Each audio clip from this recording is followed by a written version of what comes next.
SwayamPrabha. Digital India. Educated India.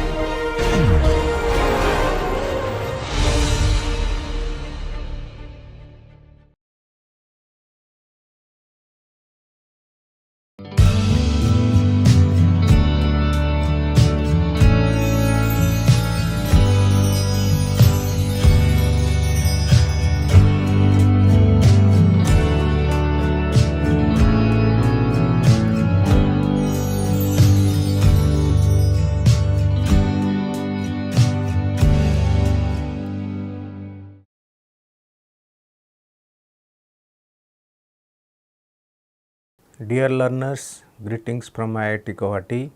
We are in the MOOCs course Power Plant System Engineering, module number 4, Hydro and Renewable Energy Power Generation Systems. So, in this module, lecture number 10, we are going to discuss about the energy storage schemes part 3, and in this lecture, we will try to emphasize the following energy storage mechanisms.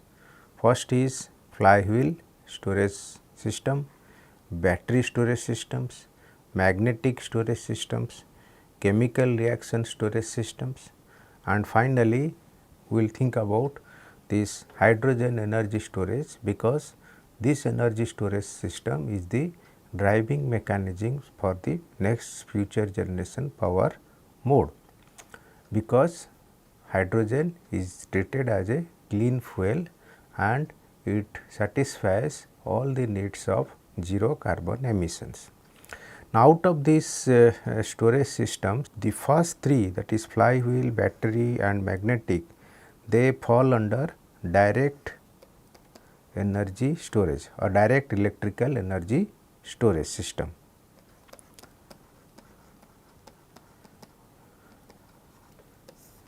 And chemical reaction storage, it falls in a mode which is called as thermal storage mechanism.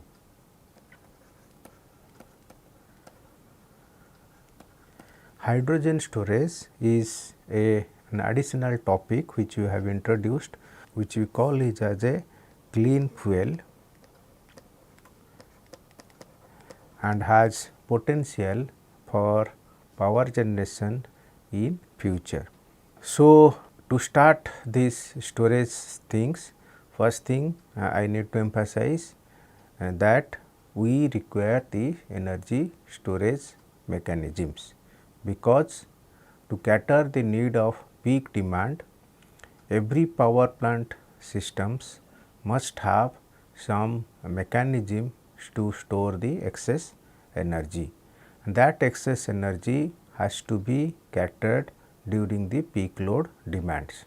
Hence, energy storage is inevitable, and mostly for renewable power systems it is a must.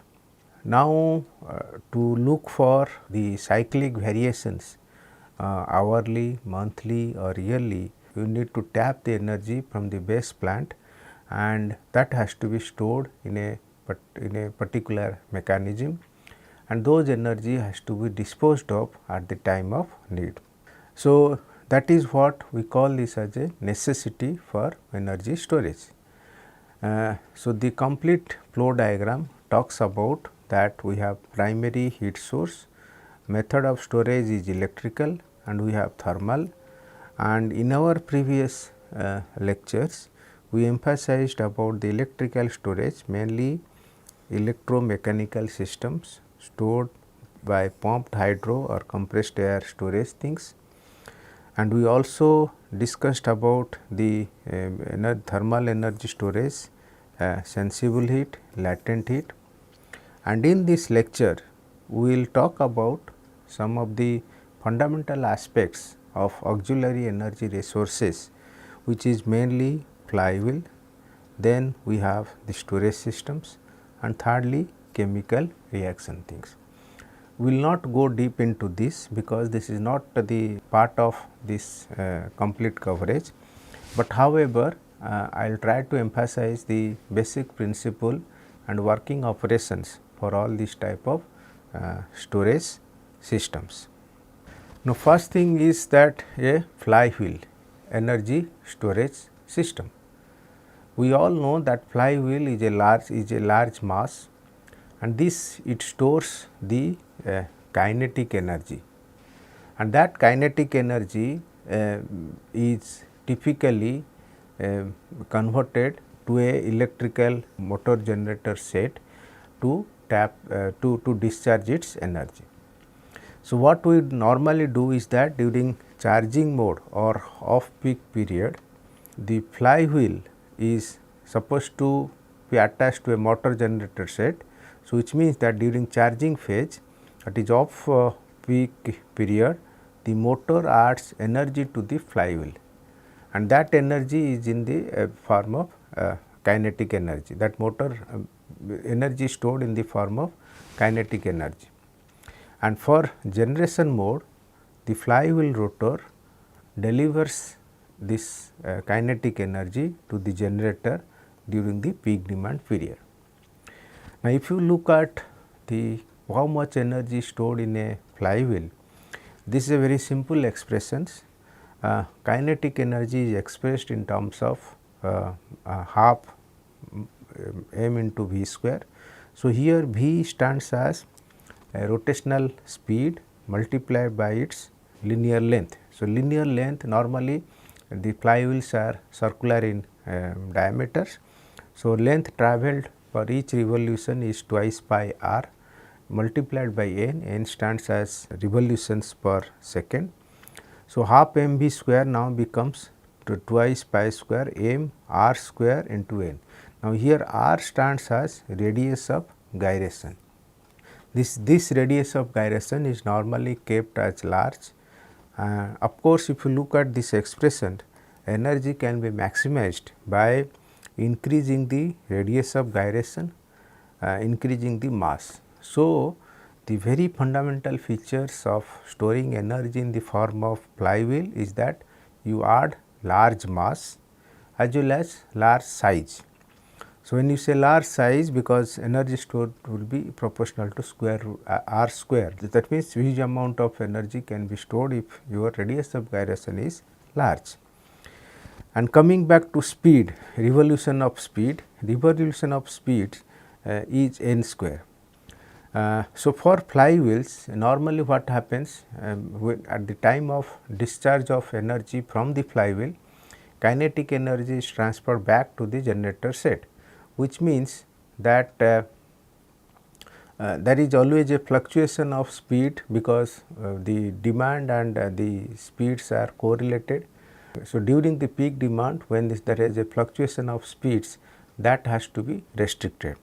So, for that things, what we can say is that we can rewrite these expressions. What we can say, that energy absorbed or released the flywheel during this between any two speeds of operations.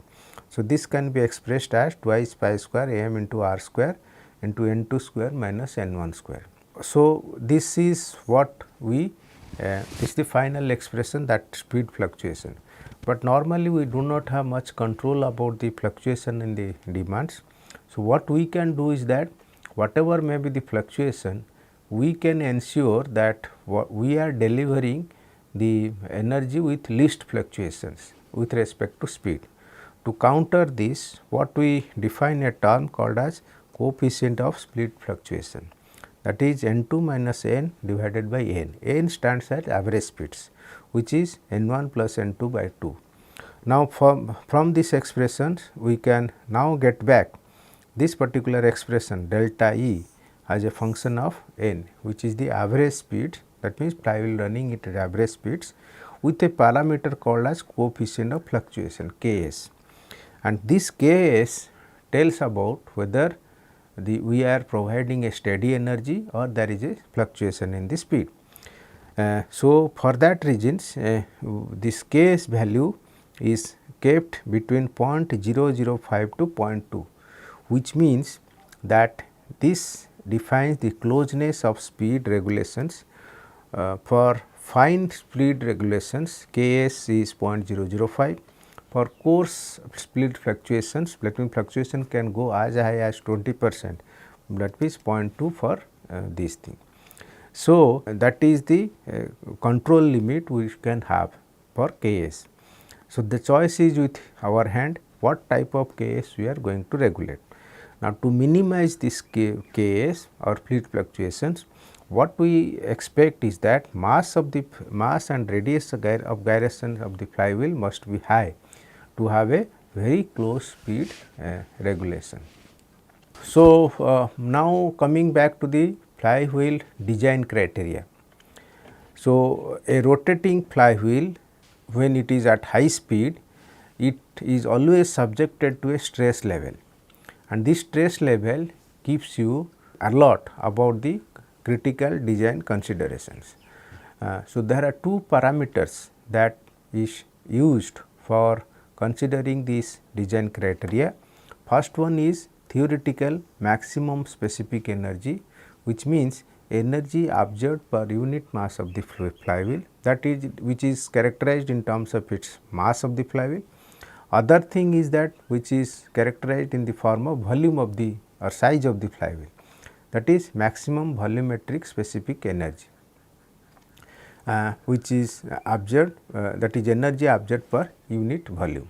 Then again we try to correlate this energy, specific energy with respect to material properties.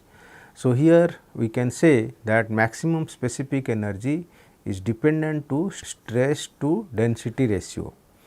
So, in terms of mass, we write E by A max as a function of C1 into Km into sigma by rho.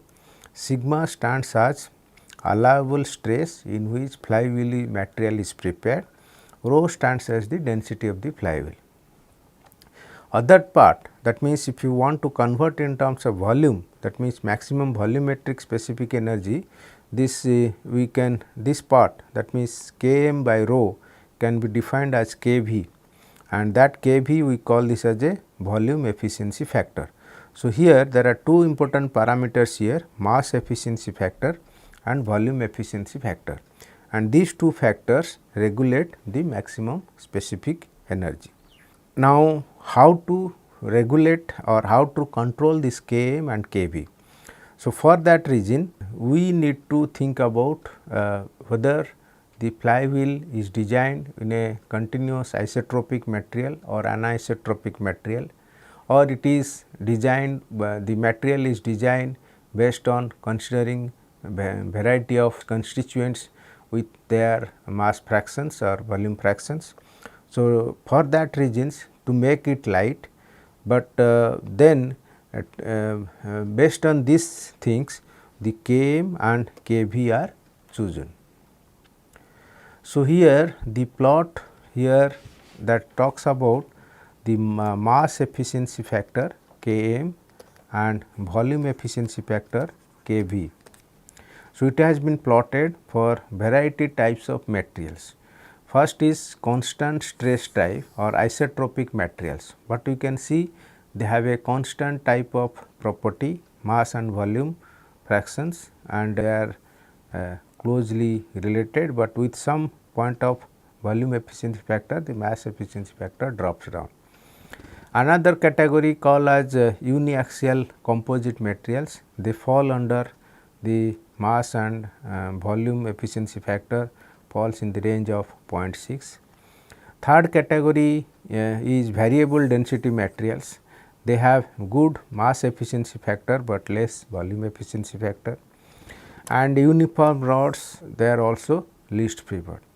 So, basically speaking that we have to choose the Kb and Km such a way that we can maximize this specific energy either in the form of its volumetric in terms of its volume or in terms of its mass. Hence, the design criteria for flywheel is as follows. The materials for the flywheel energy storage must have high strength to density ratio, high resistance to cyclic crack growth, because this cyclic word is a very common in flywheel because it is continuously charging and discharging. Then it should have high strength to density to high strength density to cost ratio. So, these factors decides what type of material to be used. Now, typical materials are alloy steel, fiber reinforced plastics, Kevlar epoxy. So, such kind of things are there. In addition to that, the flywheel energy storage also incurs losses in terms of windage, bearing, eddy current and so on. Now, to give a conceptual idea that how much, what is the kind of energy storage we are looking at, if you want to go for a flywheel energy storage systems, if you think of 10,000 kilowatt hour of energy for the delivered, which needs to be stored in a flywheel rotor, and we should rotate at 1200 rpm, which is typically type of speed that IC engines normally operate. So, they can be prepared with anisotropic composite materials, for which the mass requirement will be 3.3 into 10 to the power 5 kg, and the sizes, it can be of inner outer diameter 4.3 meter, 6.2 meter and 3 meter. So, these are just some tentative numbers that will talk about the type of or typical size or storage unit we require. So, there is no point in going for low energy storage by going for large cost or large size of the material. So, next type of energy storage system which is a direct form of is called as electric battery.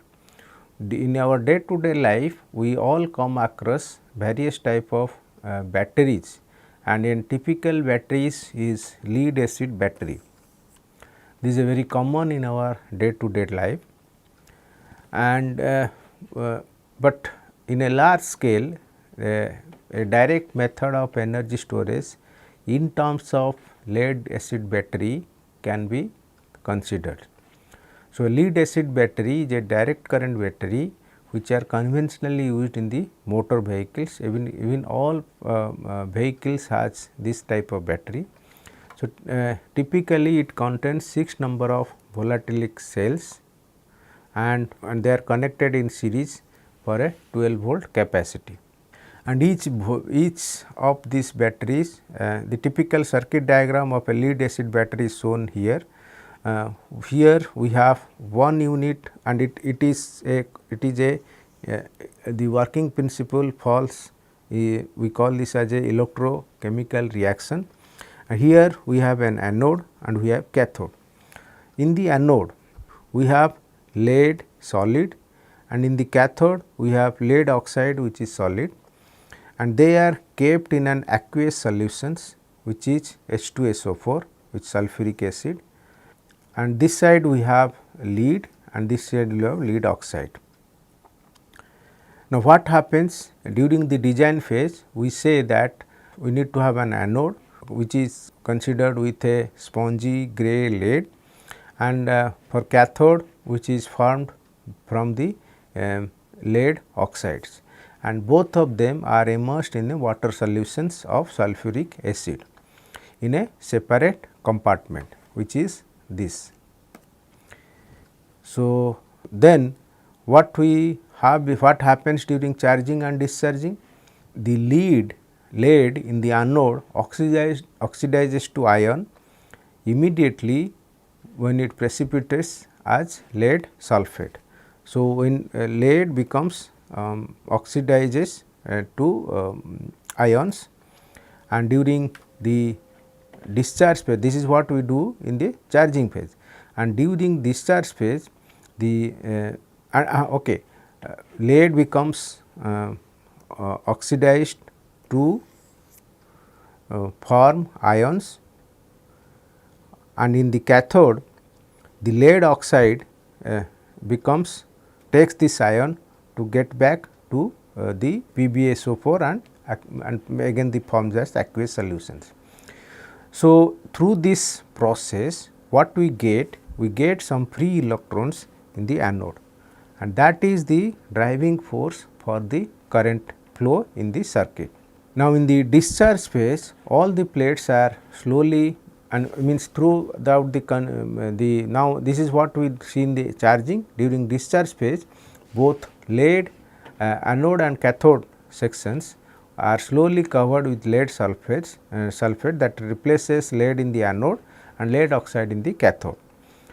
So, through this process what we can see is that the concentration of sulphuric acid will drop, which means that the we are, it is an indication that we are entering into a partially discharged cell. Now, in the charging mode, the battery can be restored to the original conditions by the reversing the direction of current in the electron flow.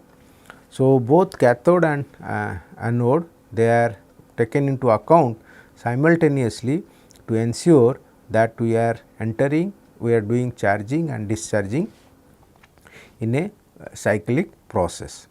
Since it is a cyclic process, we expect that with time the performance will drop down. So, this is what happens, the lead acid battery deteriorates its performance typically after 2000 cycles due to irreversible physical changes in the electrodes. But however, since it is an electrical based storage system, we can expect that turnaround efficiency, that is charging and discharging efficiency for this kind of storage systems falls in the range of 70 to 80%. So, this is typically comparable with pumped hydro and compressed air storage systems. However, we do not consider this particular application in a large scale. So, here I have emphasized only one type of battery storage, that is lead acid battery, but there are possibilities that we can have for a large scale utility applications.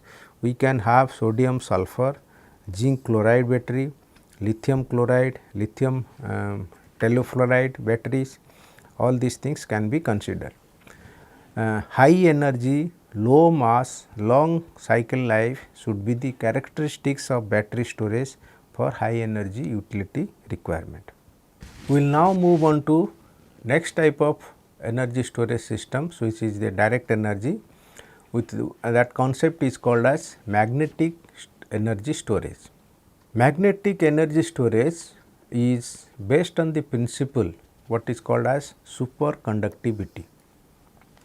The basic definition goes as follows, which means that dependence of electrical resistance of metals at cryogenic temperatures, means when we are talking about in the order of 90 Kelvin, is observed by the phenomena called as superconductivity.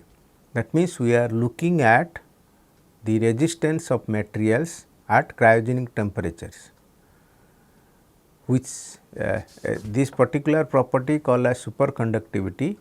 That means, some of the materials have inherent characteristics, they lose resistance when they are kept at cryogenic temperatures close to in the range of 90 Kelvin or less. Hence, we call this superconductivity as the set of physical properties which are observed in certain materials for which the electrical resistance vanishes. When the electrical resistance vanishes, side by side the magnetic fields becomes predominant and they are expelled from the materials. So, that means, at cryogenic temperatures those metals behave as magnets. So, this is the basic principle of superconductivity. However, all materials do not exhibit superconductivity. This is only some materials can exhibit. The temperature below which the metal becomes superconductive is called as transition or critical temperatures. Any material exhibiting this property is called as a superconductor, for which the resistance drops to 0 below its critical temperatures. So, these concepts gives rise to the fact that we can store a magnetic energy by using superconducting materials. Initially, the superconductive magnetic storage was considered for pulsed energy storage. It like that means we are storing wherever there is a pulse energy requirement, instantly there is large energy requirement, we can give that energy for a while. But if you want to store it for a large time durations, then we require some kind of charging and discharging circuit. So, in a pulse energy storage, the charging and discharging times are very short, but for long durations we require some kind of designs in which we can store magnetic energy by using superconducting materials.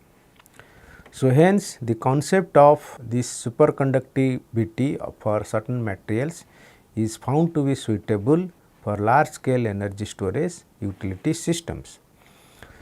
So, the principle states that energy can be stored in the magnetic field associated with the coil, which are made out of superconducting materials. When the temperature of the coil is maintained below its critical temperature, and once the coil is charged, that current will not decay, which means resistance drops to 0. Current does not fall down means resistance, the material behaves as if it does not offer any resistance to the current flow. Then it can store this magnetic energy, and now because now that conditions the metal becomes magnet.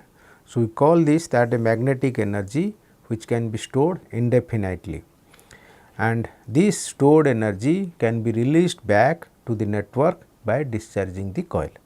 Now, I will give you some basic principle for understanding for magnetic energy storage with some little bit of mathematical background. So, we call this as a simple functional relations, where we need to bring into the fact of few electrical terms. First thing is that we call this as the inductance of a coil is a function of its dimension, and it is characterized for a coil which is made which is commonly a which is called as a conductor, and we take this as a rectangular cross sections. So, basically we are looking at a conductor, electrical conductor with dimensions A and B, and this is positioned at some axis with reference to some axis at a distance r, and this we are going to see whether for this kind of geometrical configurations how much we can, and if it behaves as a superconductor, then how we can define its energy storage capacity or magnetic energy storage capacity. So, energy stored in a superconducting coil can be simply expressed as E is equal to half L into I square. L stands as inductance, I stands as current. Now, for this kind of geometry, and there are some mathematical treatment which was done, and finally, for a superconducting situations, the electrical energy stored in the conductor can be expressed by these functional relations, that is 1 by 4 pi to the power minus 5 by 3 f zeta delta zeta v to the power 5 by 3 and j. Now, let us understand each terms here. So, f zeta and delta we call this as a form functions, which is basically geometrical part of this coil, and zeta stands as zeta we call this as another kind of geometrical function which is twice by r by square root of a b. V stands as volume of the conductor per one coil turn, and that is equal to 8 pi r cube by zeta square. J we call this as a current density, and that is defined by the number of turns into current flow into A into B. Other term that is there delta, this is nothing but the aspect ratio of the coil, and inductance of the coil is a function of L is equal to f times zeta r into n square. So, when you put this inductance value here, we arrive at these expressions. But however, there are lot of work that has been carried out in this manner, and people try to find out for a given coil what much maximum magnetic energy we can store. So, it was found out a coil that gives maximum value of volume to inductance is called as a Brooks coil, and that Brooks coil stores maximum energy, maximum magnetic energy. And using that Brooks coil concept, this energy stored for a Brooks coil, we call this as a reference point, that is the maximum energy. It is expressed as EB is equal to 3.028 into 10 to the power minus 8 V to the power 5 by 3 into J square. So, this Brooks coil is made as standard. Now, for any other coil, if you want to find out how much magnetic energy you can store, then we refer with respect to Brooks coil and to find out a fraction called as energy fractions. But most difficult part of this thing is that it is very difficult to achieve this Brooks coil concept. So, but it is normally energy is stored for any conventional coil, available coil. Then another characteristics part for magnetic energy storage, we require, because you have aspect ratio, sizes all are involved. So, this will give you the volume of material per unit energy stored, that is expressed as V by E, and this is expressed E stands as F time EB, Brooks coil, and this expression is like 0.033 into 10 to the power 8 divided by F into B to the power 2 by 3 into J square. So, this expression gives the actual utility for magnetic energy storage concept. What it tells is that the volume of material per energy stored is a function of current density and the volume of the material, and volume of the material becomes larger means cost will be larger. So, a counter or balancing approach is taken care, because we cannot always have a Brooks coil, because Brooks coil gives the maximum energy storage and it has the F factor to be 1, and it has some unique dimension of the cross section of the material. So, for that reasons we take this parameter V by E as the characteristics parameter for magnetic energy storage and try to see the physical significance, what is the possible way that a magnetic storage coil can be designed or superconducting coil can be designed.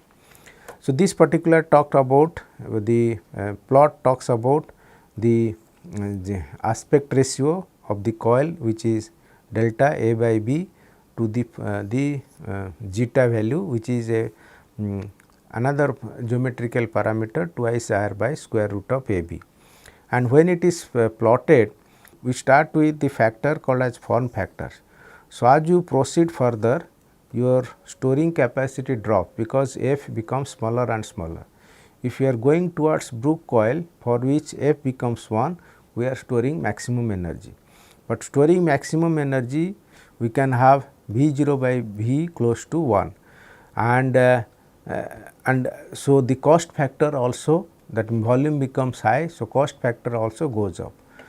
Hence, a magnetic storage need a very large structural mass to contain the maximum stored energy, but to store, if you store maximum energy, this gives a high value of radial outward force for the solenoid, because that coil now becomes a solenoid or a magnet, and it gives a very radial outward force. So, to counteract that, always Brooks coil is not preferred.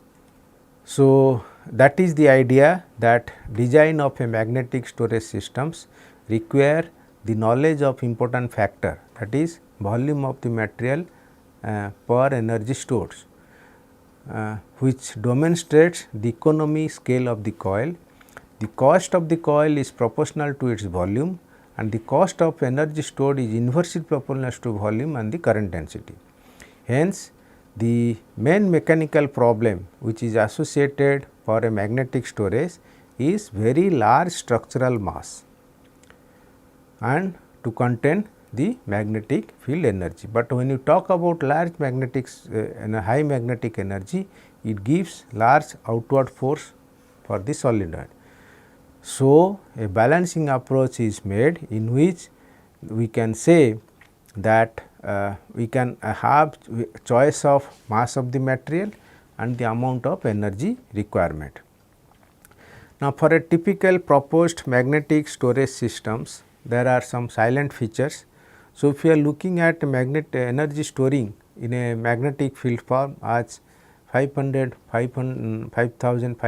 megawatt hour, we require some kind of supercritical fluid which will make this magnet, which will make the conductor to be a superconductor, and this material has to be prepared with a special type of things which exhibits the characteristics picture of superconductivity, and typically it is an alloy of aluminum, niobium and titanium, and we require a low aspect ratio cylindrical structure, which means typically it can have inner diameter of 1570 meter, 5 meter thickness, 16 long. This is of course too high for this energy storage of 5500 megawatt hour, and we also need the solenoid which must have around at least 112 tons that carries 765,000 ampere current, and this number is very large. Because of this high current, we expect a tensile load, magnetic tensile load close to 3.3 into 10 to the power 10 Newton, in the range of 10 to the power 10 to 10 to the 11 Newtons, and of course, radial pressure of 4 bar, which means of course, it is good that they have a very good turnaround efficiency during charging and discharging. So, hence the choice of magnetic storage decides the type of material. Now, when you choose this kind of material, we also have to make a judgment that what current density we are handling, and when we look for this current, we have to see that stability range for the current should be within the acceptable limit. The next important segment of our storing in energy is the chemical reaction storage, and this is a kind of a thermal energy storage, and we all know that a chemical reaction is characterized by endothermic or exothermic reaction. Endothermic reaction means energy absorbing, exothermic reaction means energy releasing. So, these two characteristics behavior of a chemical reaction can be thought of charging and discharging process of energy. So, if by some mechanisms you can initiate these reactions and continuously reaction becomes reversible, then we can utilize this energy for as a storage mechanisms. So, this concept we call this as a chemical reaction storage. A reversible chemical process is used to store the thermal energy during an endothermic reaction. The energy is released during exothermic reactions.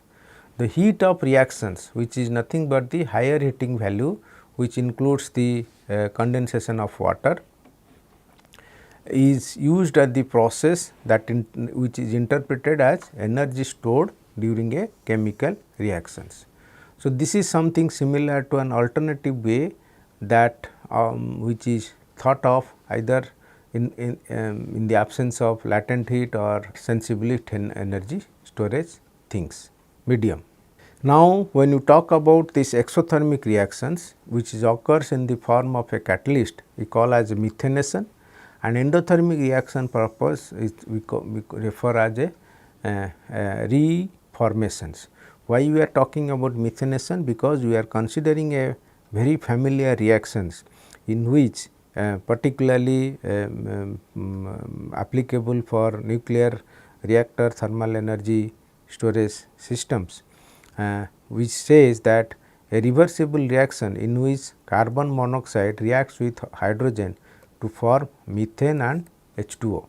So, here two important catch is there. One is process of methane formation, other is process of hydrogen generations, and reaction is reversible.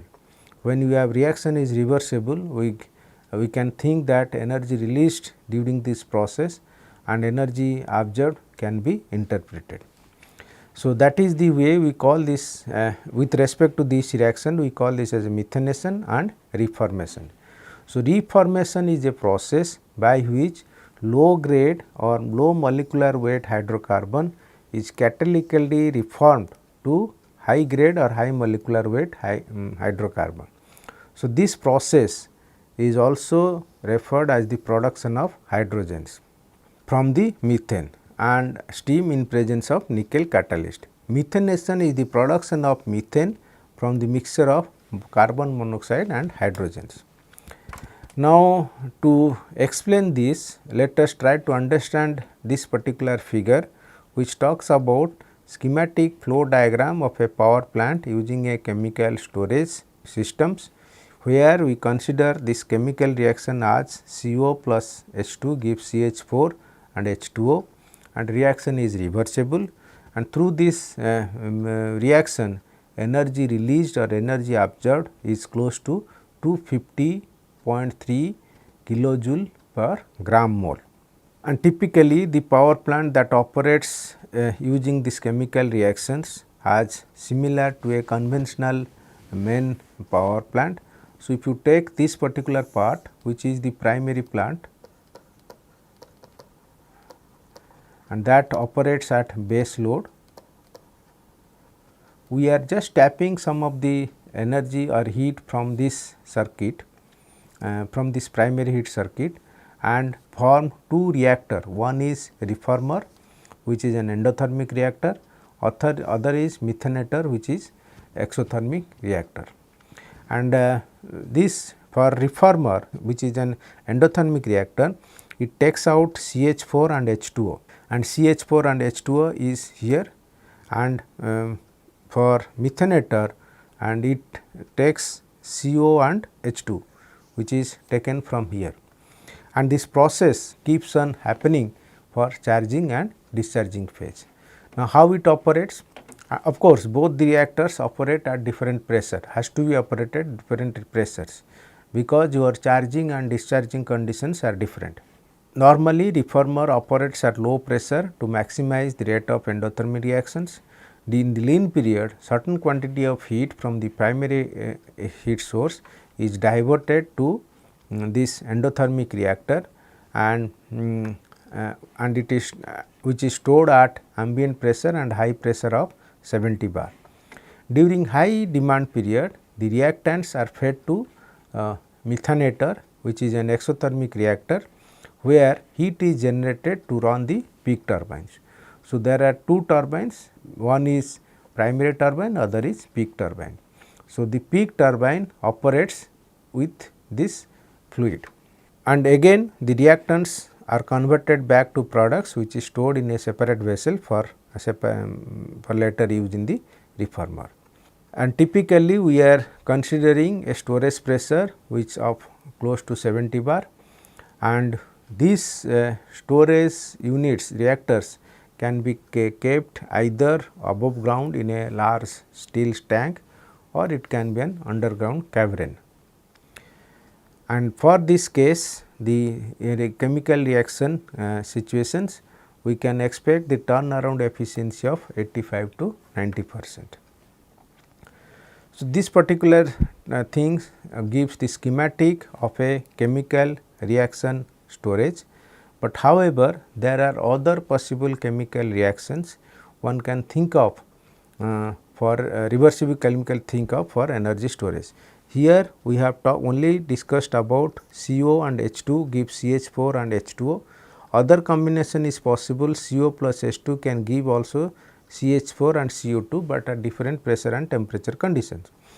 And here we can say that storing capacity falls in the range of 72,200 Kelvin, and heat of reactions we can expect at room temperature of 298 Kelvin, as in the range of 250 kilojoule per gram mole. Apart from this, there are other chemical energy storage situations, but however, they have lesser value of energy release. The last segment of our energy storage section is hydrogen energy storage. Although it does not fall in our conventional loop of primary energy resources or thermal energy store, but nowadays hydrogen energy storage through hydrogen has received the attention around the globe, because hydrogen is treated as a ultimate clean fuel and it is a energy storage medium and it can lead to zero carbon emission.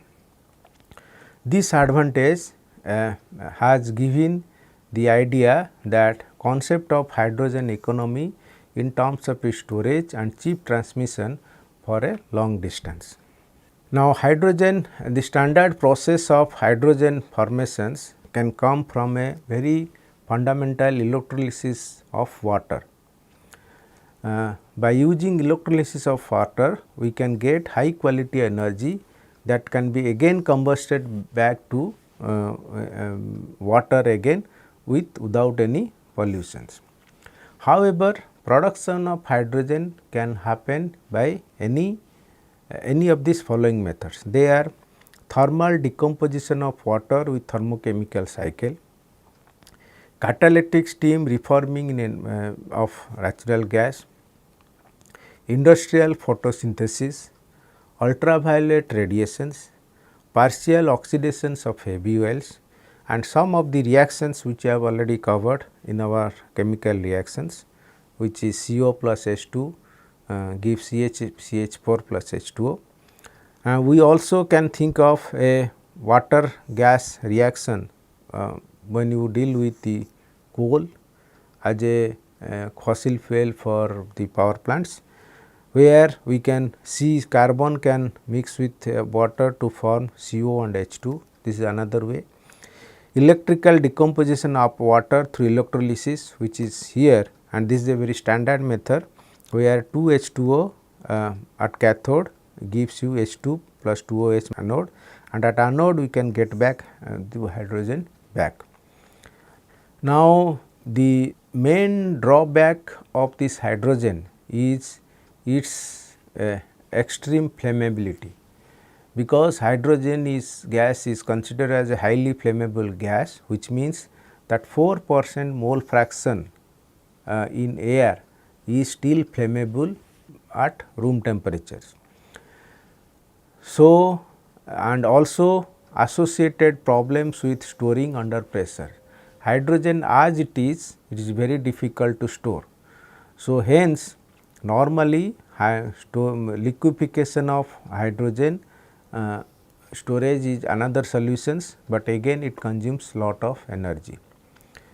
So, people have evolved variety mechanism to find different routes to store hydrogen.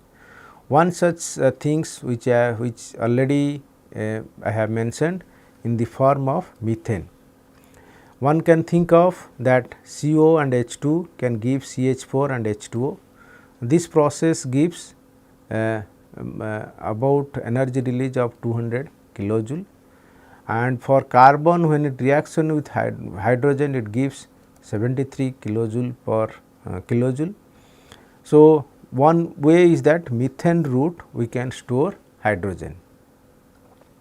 Other is through ammonia. Another attractive route is ammonia. So, here and it is a standard process called as Haber process. Nitrogen reacts with hydrogen to form ammonia. So, through this process we can have 90 kilojoule of energy. So, basically speaking, all these reactions talks about the various mechanisms how we can store hydrogen not in its purest form, in the other form. One way is methane, other is ammonia. But because through this process what advantage we get? Higher energy density, easy liquefaction process and safe storage. So, hence hydrogen is considered as primary fuel for peak power generations. Apart from this storing mechanism, which either in a compressed gas form, liquefied form, chemical compound, there are possible other method is in the form of metal hydrides.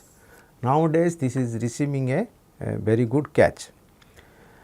Why we look for metal hydride based storage systems?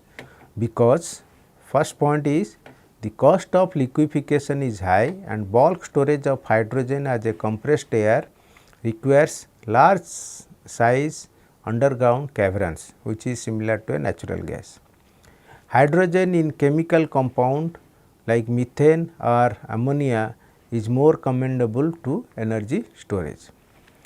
Liquid hydrogen has mass energy density 3 times higher than any other fuel, but it requires cryogenic temperatures, which is highly inflammable, but through this process storing is it is a very costly affair. But however, when the storing liquid hydrogen is very much attractive for thrust generation in heavy surface transports and aircraft, mainly rocket engines use liquid hydrogen as a fuel. The principal disadvantage of high pressure storage hydrogen system is because they have highly explosive and require large storage space. So, every method has its own advantage and disadvantage, but another choice that people think of is the concept of metal hydrides is another alternative or viable options. So, how this metal hydrides works? The primary aim is to select a hydride which can be thermally decomposed in a reversible manner, so that hydrogen may be withdrawn or entered into the system. The choice of metal hydrides has many desired features because they have high hydrogen content per unit mass of the metal, low dissociation pressures at moderate temperatures, constant dissociation pressure during decomposition, safe exposure to atmosphere and low cost. When hydrides are stored as hydrogen stores in heat engine, the waste heats again can be returned to hydrides and as a thermal storage device. So, hydrides has additional advantage as waste heat thermal energy storage. So, considering this typical advantage of metal hydride based storage systems, I am trying to emphasize how it works and what is its viability, which says that how it works. Typically, we say that hydrogen, when it reacts with a metal, it forms an hydride and heat. So, we say charging means it is a heat release and discharging means heat additions.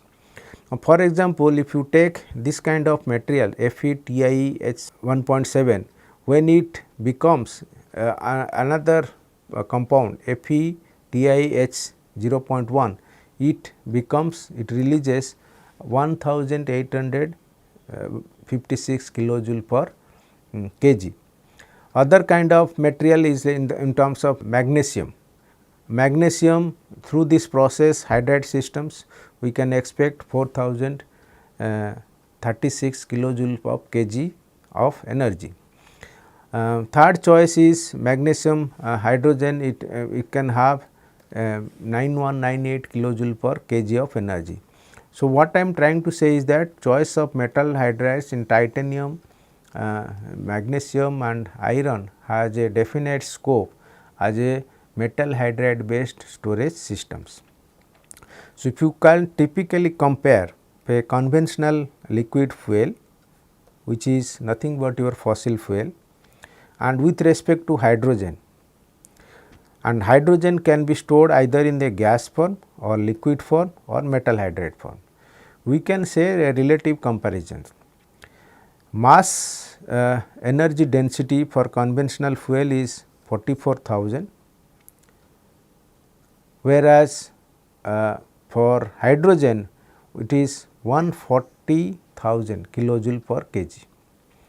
Similarly, of course, volume density will be less, volume energy density will be less, which will also be high, that is 1700 megajoule per meter cube, and here it is, here for conventional fuel it is of course volume energy density is high. Now, if you talk in terms of liquid and metal hydrides, they are also equally compatible, but when you talk about metal hydrides, their volume energy densities are relative high. So, that is the catch, that when you store energy, we have to store in terms of its volume part. So, this is how we can say that hydrogen is one economic or viable energy options as a clean fuel, clean and renewable fuel, and which catches the attention across the globe, mainly because it has a cheap transmission energy over long distance. So, one can conceptual thoughts it can have that from a large scale power station, if we want to extract hydrogen energy, there are possibilities that we can think of storage underground, we can storage in terms of liquid, we can through this transmission process we can feed it to power system, we can send it to industrial and fuels, and also we can have synthetic chemicals, we can also explore the domestic fuels. So, this particular cheap transmissions of energy gives you attention for hydrogen for next generation systems. So, with this I complete entire module. So, after completing the entire module, I will now try to revisit what we have explained in our intro lectures. The entire course has been constituted in 4 modules. Module 1, review of concept and basic thermodynamics, where I have emphasized about the basic requirement for to understand this course for various concepts which is covered in this course. And in the module 2, which we cover as a complete module about considering about 50% of our lecture components. Third module is on gas turbines and combined power systems, where I try to emphasize about gas turbine as power generations, gas turbines as thrust generations, and combined power systems, and to some extent I have given some brief introduction about aircraft propulsion systems. Another important module, which is the last module, which is hydro and renewable energy generation systems, and which we can say this complete process which involves energy conversion. End of the way we have thermal energy, electrical energy and mechanical energy, and variety of other resources which we have covered in our module is hydro and wind. We have covered geothermal energy, to some extent we have covered chemical fuels. We also covered most of the case thermal energy from the coal combustions, then we have latent heat energy storage things, latent heat and sensible heat storage. Through the electrical case, we have battery storage, magnetic storage, and in mechanical form of energy, we have considered about the flywheel storage, hydro and wind. So much things we have covered, but what we have not covered is solar and nuclear. However, these two courses are very vast, and users and in future we may think of developing similar courses on solar and nuclear, but however these courses are very specific in nature. Those learners which and of course in these two cases many resource materials are already available. So, with these notes I conclude my lectures, and I hope great success to all of you in the final exams. Thank you for your attention, and thank you for your time that you have spent devoted in understanding these lectures. Thank you for your attention.